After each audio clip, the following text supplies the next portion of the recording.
Olá, alunos, tudo bem? Aqui é a professora Adriana. Hoje nós vamos estar iniciando mais uma aula do segundo ano, com o tema sobre classificação de seres vivos, né?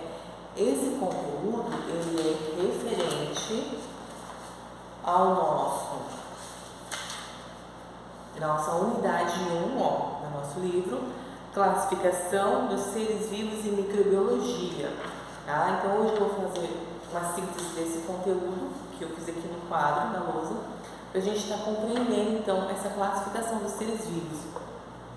Para a gente entender então o porquê de classificar os seres. A classificação dos seres vivos é importante para a organização desses seres vivos.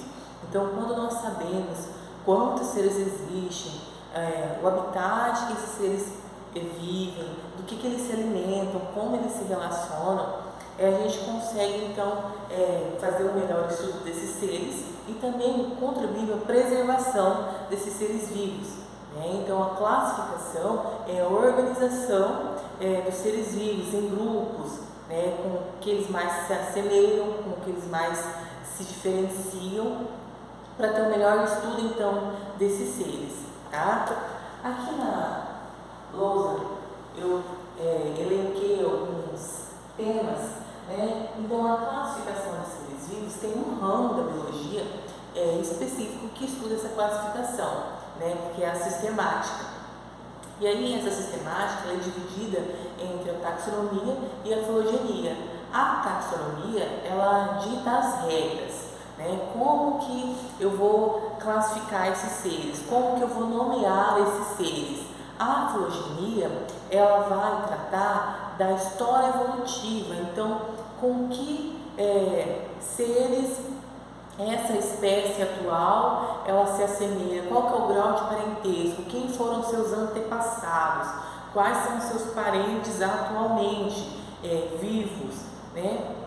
Então, tem um ramo da biologia que é a sistemática, que estuda então toda essa organização, e ela se divide então na taxonomia, que são as regras, né, como que a gente classifica esses seres, e a gente tem a filogenia, que trata do grau de parentesco, da história evolutiva de um ser, tá? E aí então foram classificados os seres vivos, né, foram organizados, né, com muito estudo, a partir de um longo período, e ainda está sendo classificado, né, diariamente são descobertas novas espécies. Estima-se que ainda a porcentagem de espécies descobertas ela é mínima ainda. Existem seres que deixam de existir, né, são extintos antes mesmo da ciência ter contato, de conseguir classificar esse ser. Então, a porcentagem de seres vivos que ainda está catalogada é pouca, principalmente quando a gente fala de seres marinhos, né? Nós conhecemos mais sobre os seres terrestres do que os seres marinhos, tá? E aí foram classificados esses seres, organizados em grupos, mas primeiramente para fazer essa classificação se percebeu que necessitava dar um nome às espécies. Mas esse nome ele tem que ser um nome que, por exemplo, aqui no Brasil ele é assim e no Japão ele vai ser o mesmo, tá? É diferente do nome comum. Por exemplo, às vezes a gente tem uma planta em casa e a gente conhece essa planta como roxinha, né? Aí a gente vai em outra cidade e a gente pergunta: que planta é essa? A pessoa fala assim: essa é a roxinha. Bom, na minha cidade a roxinha é outro tipo de planta. Então, porque isso é um nome comum. Então, o nome comum, cada lugar vai ser representado por uma espécie diferente. Agora, a espécie, o nome científico de uma espécie, ele vai ser o mesmo, tanto aqui no Brasil, quanto nos Estados Unidos, quanto na China, quanto no Japão, ele sempre vai ser o mesmo. Então, foi criada, uma classificação nominal para dar para as espécies. Tá? É a primeira etapa para fazer a classificação e organização dos seres.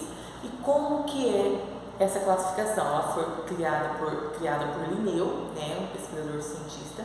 Ele criou então essa classificação chamada de classificação binominal, porque o nome científico, ele no mínimo tem que ter 3 ou 2 nomes, tá? Então é assim, por exemplo, ecos acinos.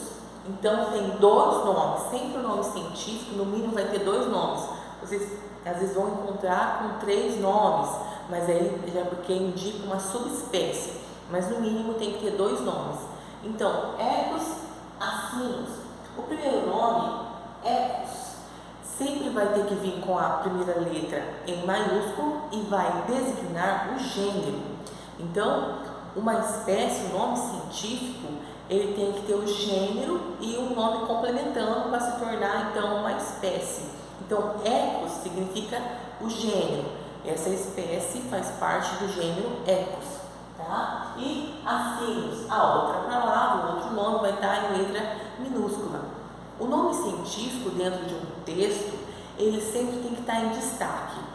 Ou ele vai estar com uma letra, aquela fonte itálica, que é aquela letra um pouco mais deitadinha assim, sabe? Então ele tem que estar em itálico, ou ele tem que estar em negrito, ou ele tem que estar sublinhado, tá? Então o nome científico em um texto, ele tem que estar em destaque.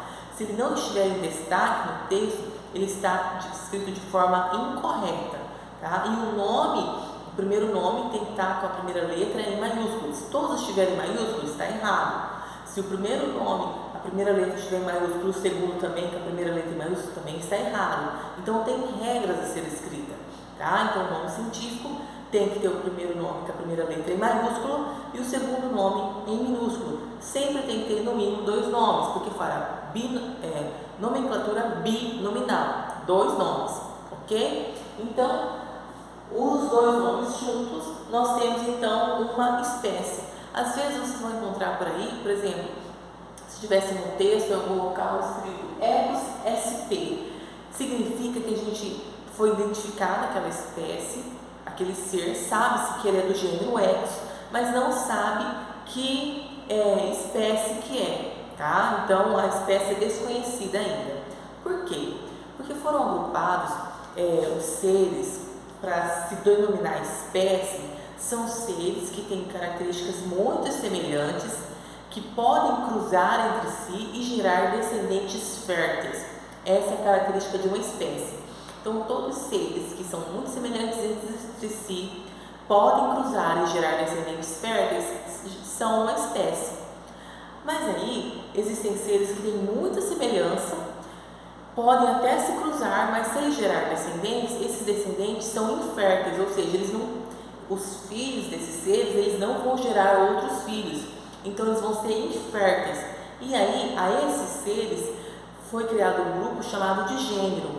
Então, nós temos as espécies, que são os seres mais semelhantes entre si, que podem cruzar e gerar descendentes férteis, então a gente tem uma espécie.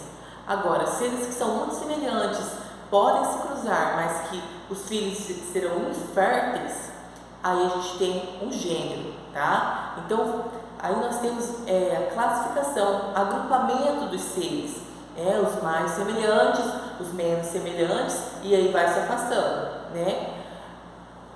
Com isso, foram criados, então, depois dessa classificação gênero, espécie, os chamados táxons. Então foram agrupados os seres em grupos cada vez maiores, para ir diferenciando esses seres. E aí foi criado uma linha de grupos chamados de reino, filo, classe, ordem, família, gênero, espécie. Uma regrinha para a gente lembrar lá na hora do vestibular, lá na hora da provinha, é simples, é o nome, a palavra reficofage, que vai lembrar, R de reino, F de fio, C classe ou ordem, FA família, G de gênero e E de espécie.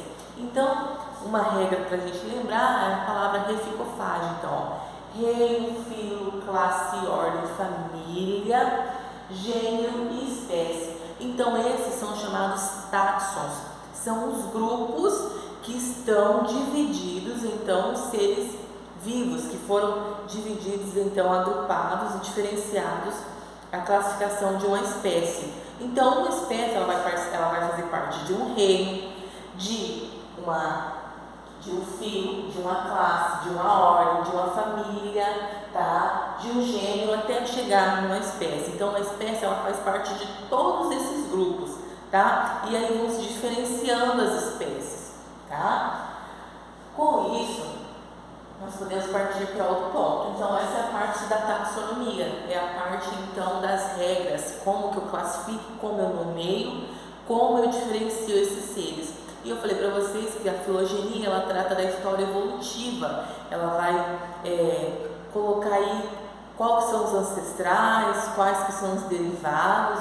Então, a filogenia ela trata da história evolutiva de uma espécie. Com isso, nós temos dois termos aí na filogenia, a anagênese e a falogênese. A anagênese, gente, é quando a gente tem uma espécie e dentro dessa espécie, de uma população de uma espécie, surge uma nova característica. Então, ao longo do tempo, passar de muito tempo devido a diversas circunstâncias, devido a mudanças no ambiente, devido a mudanças no habitat, podem ocorrer mudanças, ou seja, novas características podem surgir dentro de uma população. Então, a anagênese, ela representa o surgimento de uma nova característica ou mais dentro de uma população, tá? Então, quando eu tenho uma nova característica, eu estou falando da anagênese. Já a falogênese é quando eu tenho o surgimento de uma ou mais populações. Olha só, a anagênese ela trata de uma característica nova. Não surgiu uma nova espécie, surgiu uma nova característica dentro daquela população. E isso demora muito tempo para ser formado. Já a falogênese, ela trata ocorreu mudanças ali, tamanhas que surgiram uma população nova, tá? Então surgiram aqui, por exemplo, 2 ou mais espécies, tá? Isso a gente está falando da história evolutiva. E se a gente está falando da história evolutiva, a gente tem maneiras de representar isso com os cladogramas, que se chamam, que são imagens, tá? Que facilitam a visualização de como que ocorre esse processo evolutivo, tá? Uma das maneiras então dessa representação são os cladogramas, que são essas imagens aqui, ó, esses ideogramas que falam, né? Que vão representar então a história evolutiva de uma espécie, por exemplo. Então, sempre na base vai ser representado um ancestral comum. Então, tem um ser, né, primitivo que deu origem aos demais. Então, na base eu tenho um ancestral comum. E depois, os outros seres, as outras espécies que foram surgindo ao longo do tempo a partir desse ancestral comum. Em cada ponto que surge uma nova espécie, nós temos os chamados nós, que é essa extremidade. Nessa extremidade aqui, se diz que teve algum evento que surgiu uma nova característica, né, que formou então uma nova espécie. Então, tinha um ancestral comum e esse ancestral comum deu surgimento de 4 espécies novas, tá? Então, em cada nó desse aqui, a gente tem uma nova espécie que surgiram então novas características que deu origem a esse novo ser. Quando a gente tem grupos próximos aqui, igual tem o A, B, C e D representando espécies. B e C a gente chama de grupos irmãos, tá? E então eles estão contidos nos chamados ramos. E aí nós temos os que chamamos de grupo monofiléticos e não monofiléticos. Os grupos monofiléticos são quando eu tenho um grupo aqui, que surgiram a partir de uma característica. Eu tinha uma característica e surgiu então 2 espécies aqui, né? Aqui nós temos o grupo não monofilético, nós temos aqui grupos ou espécies diferentes, tá? Que surgiram a partir de características diferentes. Então eu tenho grupos monofiléticos e não monofiléticos. Isso aqui é só para vocês verem uma maneira de representar essa história evolutiva. Então, essa história evolutiva, uma maneira de representar, é a partir dos cladogramas, que são esses desenhos, tá? Essas imagens que vão representar, então, que tinham um ancestral comum e as espécies que surgiram a partir desse ancestral comum.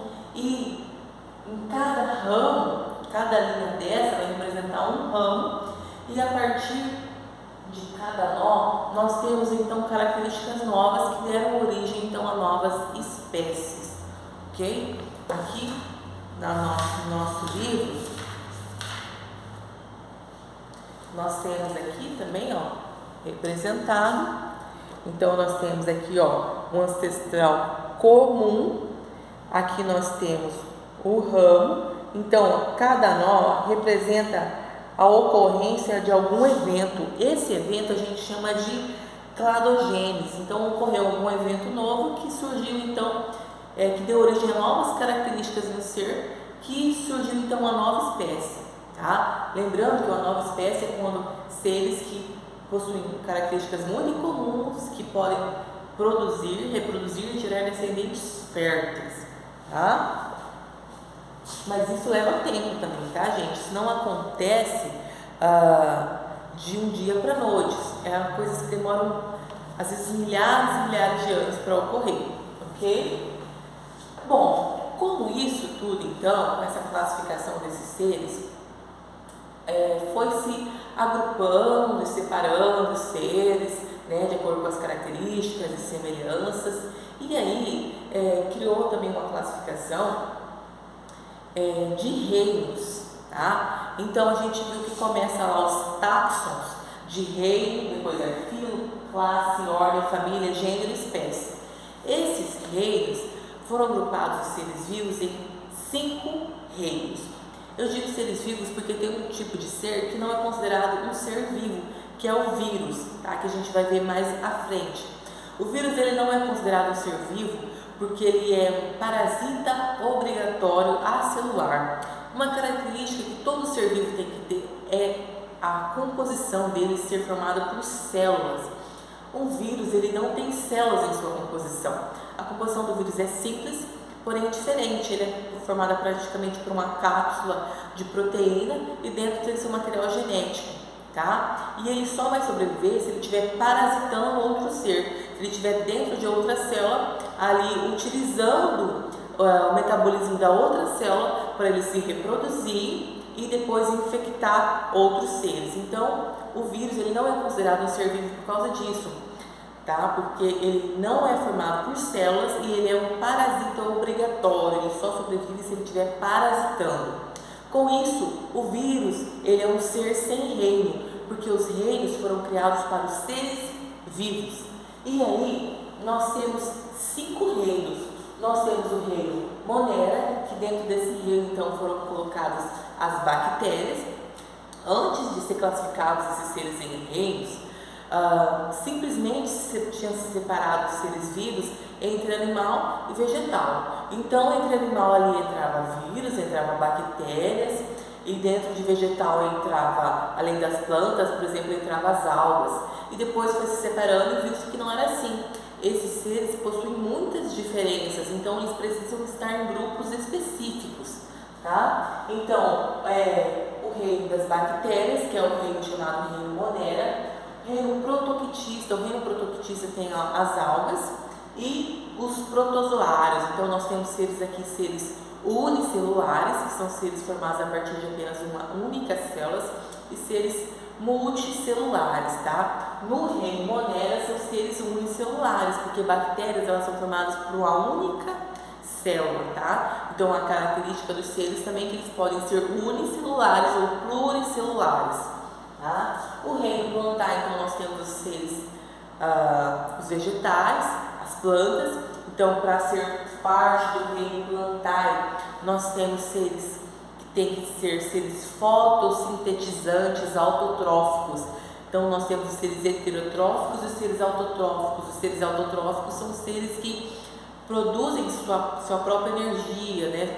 Como se eles produzissem seu próprio alimento. Os seres heterotróficos são aqueles que precisam consumir para eles ter energia, tá? Então, as plantas são seres autotróficos fotossintetizantes. elas precisam da clorofila, que é aquele pigmento da coloração verde, e vai realizar o processo de fotossíntese. E o reino animal, aí nós temos todos os animais, né, que são seres heterotróficos multicelulares. Animais não tem animais unicelular. Todos os animais são seres multicelulares, são formados por várias células e são seres heterotróficos. E aí, depois mais adiante, depois de muitos estudos, hoje em dia a gente já consegue fazer uma classificação, divisão dos seres, não apenas visualmente, né, conforme o que eles comem, conforme a estrutura física, mas também hoje pode-se fazer um estudo mais aprofundado, que é um estudo molecular, né? E depois disso, então, foram observado que dava para se fazer uma classificação mais abrangente, classificando, então, dividindo os grupos, todos esses táxons, em domínios. Inicialmente, existiam 3 domínios das eubactérias, os seres eucariontes, procariontes, e também depois teve outra classificação que divide os seres em os domínios procariotos e eucariotos. Os procariotos fazem parte das bactérias e cianobactérias. Procariotos, gente, são seres que têm células procariontes. As células procariontes são aquelas células que não têm um núcleo definido e ali dentro seu material genético. O material genético das células procariontes, eles ficam em locais específicos, locais espalhados do citoplasma. Quem são os seres procariontes? As bactérias e cianobactérias. Todos os restantes outros seres vivos são eucariotos. Então, ou do domínio seres dos eucariotos, são células eucariontes, são as células, então, que têm mais organelas, né, igual mitocôndrias, ribossomos, tem um núcleo. No meio dessa célula tem um núcleo e ali dentro tem o seu material genético, né? Acredita-se então que as primeiras células que surgiram foram as células procariotas e posteriormente surgiram então as células eucariontes, né, que foram as mais complexas. As células procariontes as células eucariontes são as células mais complexas. E aí nós vamos encontrar nos seres como os vegetais, as plantas, tá? Nós vamos encontrar as células eucariontes. Células procariontes apenas em bactérias, tá? Então, essa é a primeira parte que a gente precisava saber sobre esse conteúdo, sobre a classificação. Qual que é a importância da classificação? Estudar, conhecer melhor os seres, tá? E também ajudar na preservação desses seres. A gente não consegue preservar o que a gente não conhece, né? E a gente viu então quem faz isso é um ramo da biologia chamado sistemática. Ela se divide em taxonomia e filogenia. A taxonomia cria então as regras para a gente classificar esses seres, e a filogenia é a história evolutiva. Nós temos então a classificação binominal, então uma espécie científica, um nome científico tem que ter 2 nomes, tá? Tem que estar em destaque no texto. Nós temos então os táxons, que é reino, filo, classe, ordem, família, gênero, espécie. Então toda espécie, todo ser vivo, ele vai fazer parte de todos esses táxons, tá? E aí a gente tem um reino maior, por exemplo, o reino plantário. E aí ele vai se dividindo. Todas as plantas fazem parte desse reino, mas nós temos plantas aquáticas, nós temos plantas terrestres, nós temos plantas que vão se reproduzir de uma forma, outras vão se reproduzir de outra forma. Então, essa diferença vai separando os indivíduos dentro desses táxons. Então, eu vou ter 5 reinos, mas eu tenho vários filos, eu tenho várias classes, eu tenho várias ordens, eu tenho várias famílias, eu tenho vários gêneros e eu tenho uma infinidade de espécies, tá? Então, vai separando os seres ao decorrer desses táxons. E aí nós temos os 5 reinos e nós temos os domínios. Mas o que a gente mais vê são os reinos, tá? Monera, bactérias, protistas, algas e protozoários, plantar, plantas e animalia, animais. E os domínios tem 2 linhas de pensamento, um que calcula com 3 domínios e outro que calcula com 2 domínios. mas o que a gente precisa saber mais mesmo são os reinos, tá? Por hoje é só. Na próxima aula a gente vai começar a falar sobre os vírus e as bactérias. Tchau, tchau!